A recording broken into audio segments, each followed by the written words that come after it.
Welcome to Best of Reddit. Be sure to subscribe as we upload new content daily. So this happened around 2008. My buddy Brock had gotten out of the military after 10 years. He'd started in the Marines but transitioned into the Army for the last 4 years before buying a house in Texas. When he got out, he did a variety of jobs before landing a gig with a repo service.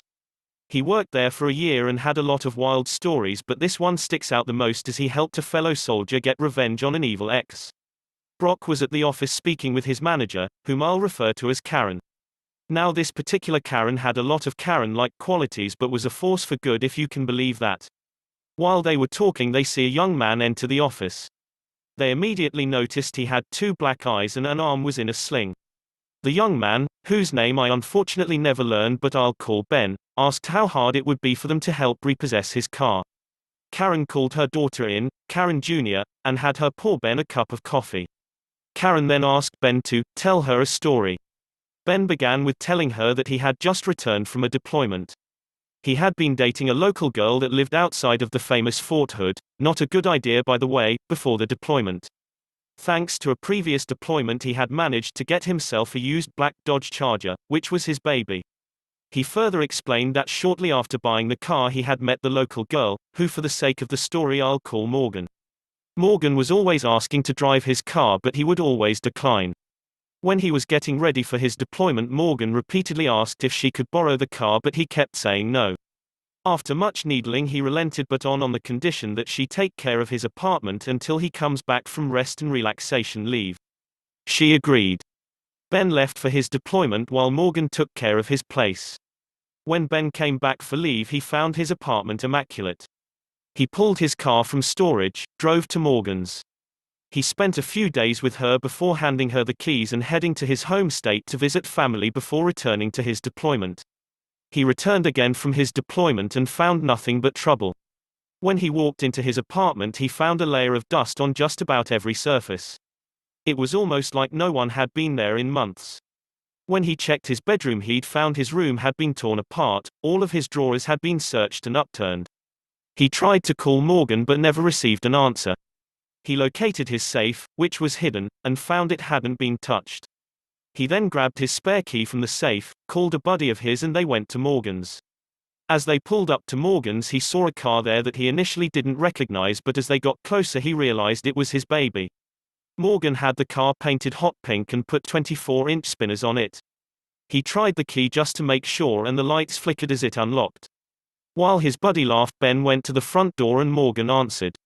He asked what happened to his car and she responded, "It's my car now." Ben walked away and hopped in his hot pink mess. As he started it, 4 large dudes came out of Morgan's house, one with a baseball bat, and yanked Ben out of his car. They proceeded to beat the crap out of him in the driveway before his friend intervened, pulling his conceal and carry pistol on the group. He then took Ben to the hospital. I'm honestly not sure if the cops were called on this.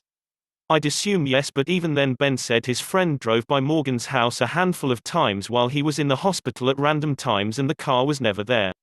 Karen stared at Ben for a bit before asking for the paperwork. Ben handed it to her and Karen had a smile form on her face. She then asked Ben for Morgan's phone number. Ben gave it but wasn't aware of what was about to happen. Karen handed the phone to Karen Jr., who then dialed the number.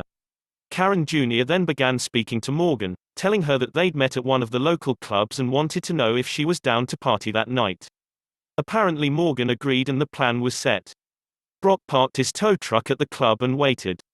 Sure enough, Morgan showed up with the pink monster, parked it, and went inside with some girlfriends.